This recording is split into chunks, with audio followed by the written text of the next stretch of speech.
Hay un joven en el Evangelio que le pregunta a Jesús: Maestro, ¿qué he de hacer para heredar la vida eterna? Él le dice: cumple los mandamientos. Y la respuesta del joven es: desde pequeño los he cumplido. Jesucristo le dice: te falta una sola cosa. Ve, vende todo lo que tienes, dale el dinero a los pobres y luego ven y sígueme. Este joven se entristeció muchísimo porque estaba muy apegado a esas posesiones.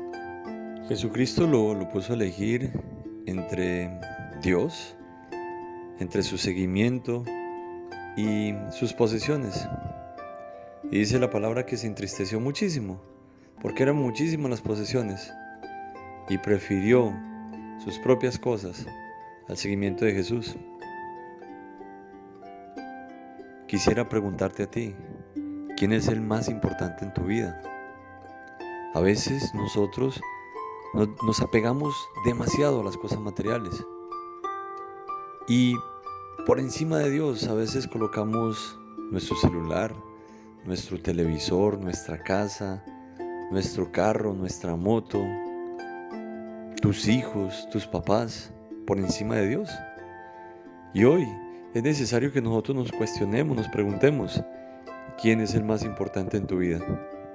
¿Será que a ti te pasa lo mismo que le pasó a este joven rico del Evangelio? ¿O será que tú eres como Abraham? ¿Recuerdan ustedes esa historia de Abraham? Cuando Dios le dice a Abraham: sacrifícame a tu hijo. Fue, siento yo, el momento más difícil para Abraham. Pero Abraham obedeció. Y si Dios le estaba pidiendo el sacrificio más grande de su vida, él estaba dispuesto a hacerlo.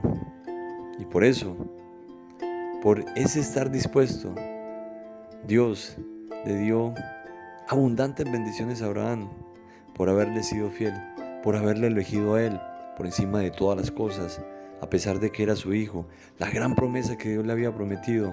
A pesar de eso, Abraham eligió a Dios.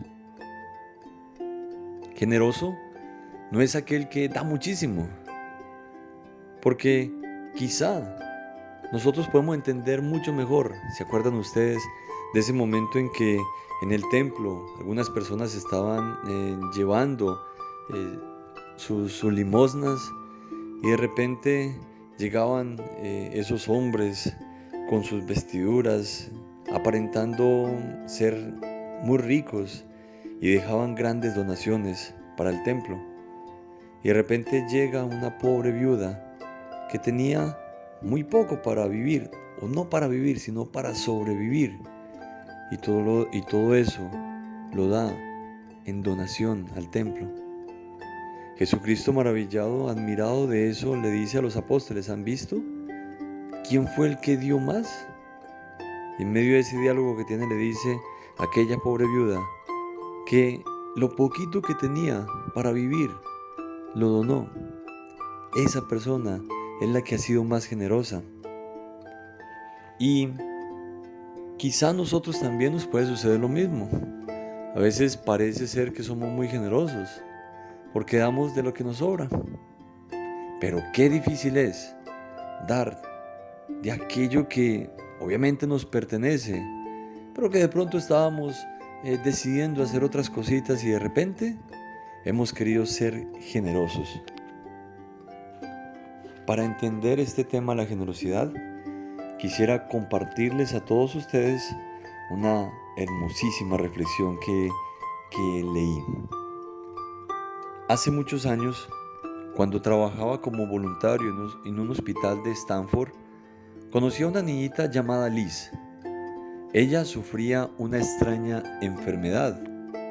Su única oportunidad de recuperarse era una transfusión de sangre de su hermano de 5 años, quien había sobrevivido milagrosamente a la misma enfermedad y había desarrollado anticuerpos necesarios para combatir la enfermedad. El doctor explicó la situación al hermano de la niña y le preguntó si estaría dispuesto a dar su sangre para su hermana. Yo lo vi dudar por solo un momento antes de tomar un gran suspiro y decir: sí, yo lo haré, si eso salva a Liz. Mientras la transfusión continuaba, él estaba acostado en una cama al lado del de su hermana y sonriente mientras nosotros lo asistíamos a él y a su hermana, viendo retornar el color a las mejillas de su hermana. Entonces la cara del niño se puso pálida y su sonrisa desapareció. Él miró al doctor y le preguntó con voz temblorosa: ¿a qué hora empezaré a morirme? Siendo solo un niño, no había comprendido al doctor. Él pensaba que le daría toda su sangre a su hermana y aún así estuvo dispuesto a dársela. Da todo por quien amas y cuida también a tu familia. Ojalá que en este día podamos nosotros sembrar en nuestro corazón esa semilla de esa empatía por los demás, ese sentir con el otro, ese sufrir con el otro, ese ver y querer hacer algo por las necesidades de los demás. A veces Dios nos ha dado tanto y quiere que en eso que nos ha dado nosotros seamos generosos. Ojalá que en este día podamos aprender todos nosotros la virtud de la generosidad. Aprende a dar con amor, con alegría, que el Señor te multiplicará todo eso que has hecho. Miren a este niño de esta historia, estaba dispuesto a dar toda su sangre y a morir con tal de que su hermana estuviese bien. Obviamente no era así, pero él lo creyó, él creía que iba a morir y estuvo dispuesto a dar su vida por salvar a su hermana. Miren que lo dio todo. Y ese es el ejemplo que encontramos en nuestro Maestro, en nuestro Señor, en nuestro guía, en nuestro Redentor, Jesucristo. Él lo dio todo. Estuvo dispuesto a dar su vida en rescate por todos nosotros. En este día estamos llamados entonces todos nosotros a esa generosidad. Señor Dios Todopoderoso, regálanos un corazón generoso como el tuyo. Un corazón dispuesto a ayudar en las necesidades que hay a mi alrededor. Regálame un corazón como el tuyo, Señor. Ojalá que en este día podamos todos nosotros como propósito comprometernos en ayudar en alguna necesidad. Soy el Padre Andrés y que el Señor te bendiga.